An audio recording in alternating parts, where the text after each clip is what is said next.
तुम्हारी शोहरत में और इजाफा करे, तुम्हारी सलाहियत में और इजाफा करे. जी, आजकल यूथ में हमने एक डिप्रेशन का एलिमेंट पाया है.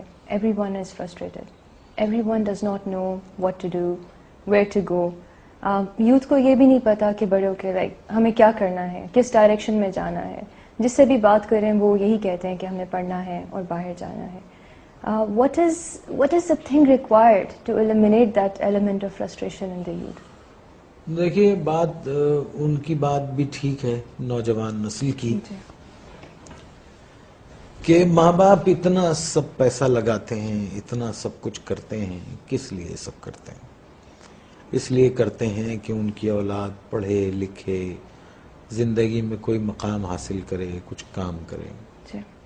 और इसी तरह से फिर उसकी आने वाली नस्ल उसको देखे और उसको अपना रोल मॉडल बनाए. जब वो पढ़ लिख के प्रैक्टिकल जिंदगी में दाखिल होता है तो उस पर हर चीज के दरवाजे बंद हो जाते हैं, नौकरी के, आगे बढ़ने के, सलाहियत के. हम कैसे लोग हैं? हम में कोई चीज, क्या चीज ठीक है हम में? मुझे आप बताइए. यानी मुझे ये कहते हुए अच्छा तो नहीं लगता क्योंकि मैं इस मुल्क का एक रहने वाला हूं, लेकिन मैं इसलिए कहूंगा कि मुझे इस मुल्क से बहुत मोहब्बत है. जी. मैंने कभी ये नहीं सोचा कि मुल्क ने मुझे क्या दिया. मैंने हमेशा ये सोचा कि मैंने अपनी कैपेसिटी में अपने मुल्क को क्या दिया है.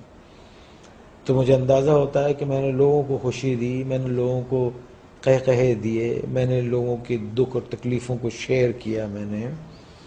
और लेकिन हम हर शोबे में हम बेईमान हैं. क्यों हैं? तालीम का शोबा, उसमें सिफारिश और सियासत है, सियासत के अंदर सियासत है, और रिश्वत हम लेते हैं, बेईमानी हम करते हैं, झूठ हम बोलते हैं, दूसरों को तकलीफ हम देते हैं, दूसरों के मालों पे कब्जा कर लेते हैं, यतीमों का माल खा जाते हैं, गरीबों को तकलीफ देते हैं, मिस्कीन मुसाफिर मोहताजों को उनका हक नहीं देते, किसी की मदद नहीं करते, अपने लिए सब जमा करके रखते हैं, अपने से आगे नहीं सोचते. तो आप ये देखिए, ऐसे माशरे जो हैं वो, अगर आप इतने बुरे हो रहे हैं जिस तरह से नज़र आ रहा है आपको, तो अगर आप कुरान शरीफ पढ़ें तो उसमें जो कौमें अल्लाह ताला की अहकामात को नहीं मानती और जो इन सब चीज़ों में नाफरमानी में जब बहुत आगे चली जाती है, तो अल्लाह ने कहा है मैं ऐसी कौम को तबाह कर देता हूँ और फिर उनकी जगह दूसरे लोग ले आता हूँ. अल्लाह कहता है कि मेरे लिए ये काम कोई मुश्किल नहीं है. तो हमको अपने आप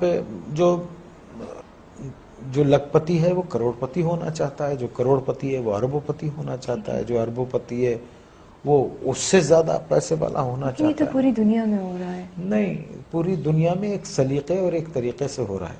ठीक है. एक आदमी जिसकी तनख्वाह 12,000 रुपये महीना है, उसके घर के अखराजात 80,000 रुपए के हैं. ये कौन सी साइंस है, आप मुझे बताइए, कि वो उसको पूरा करती होगी. और यहाँ 60% लोग ऐसे हैं जिनकी तनख्वाहें इतनी हैं, लिमिटेड हैं, और उनके अखराजात जो हैं, तो फिर क्या करते हैं आप? शॉर्टकट्स मारते हैं, शॉर्टकट्स मारते हैं. और एक बात याद रखिए, देखिए, अगर आपने अपनी औलाद को हराम खिलाया ना, हराम, बेईमानी, चोरी चकारी, इन सब चीज़ों से, लूट के, ये सब चीज़ों से खिलाया, तो वो आपके पास वो सारा वैसे ही निकल जाएगा. आप देखिए, कभी जमा करके नहीं रख सकता वो. अगर उसके पास रहेगा, जमा भी होता है, तो एक डिजास्टर होगा और सब खत्म हो जाएगा. तो हमको ठीक होना चाहिए. हम इंसान हैं, जानवर नहीं हैं. हमको सही होना चाहिए. हमको इसलिए दुनिया में नहीं भेजा है कि हम दूसरे के हुकूक मारें, छीन लें लोगों को.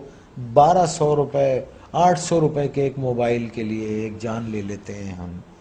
कभी वो तन्हाई में बैठ के वो सोचते नहीं होंगे कि एक इंसान की जिंदगी जब वो पैदा होता है तो वो गोश्त का लोथड़ा होता है, फिर वो इंसानी फॉर्म में आता है, फिर वो दुनिया में आता है बेसहारा, बेबस. माँ उसको 9 महीने पेट में रखती है, पालती है, फिर वो गर्म सर्द का मुकाबला करता है और बड़ा होता है, चोटें लगती हैं, धूप है, बारिश है, और फिर एक आदमी उसको एक 500 रुपए के मोबाइल के लिए اتنی تقودو سے پلنے والے بچے کو گولی مار کے چلا جاتا ہے. اللہ استغفر اللہ. آپ مجھے بتائیے یہ کیا جنون ہے؟ میرے کیوں پاس یہ پاس نہیں ہے. کیوں بھول گئے؟ دیکھیں نا کیوں بھول گئے ہیں کہ ایک دن اللہ نے کہا ہے نا قرآن میں کہ جاؤ گے کہاں تم؟ آؤ گے تو تم میرے پاس نا. اور پھر اللہ نے کہا ہے کہ میں تم کو سب بتا دوں گا کہ تم کیا کیا کرتے تھے. اور قرآن میں ہے کسی ایک بے گناہ انسان کا قتل، آئی کوٹ قرآن، کسی ایک بے گناہ انسان کا قتل ایسے ہے جیسے تم نے پوری انسانیت کو قتل کر دیا.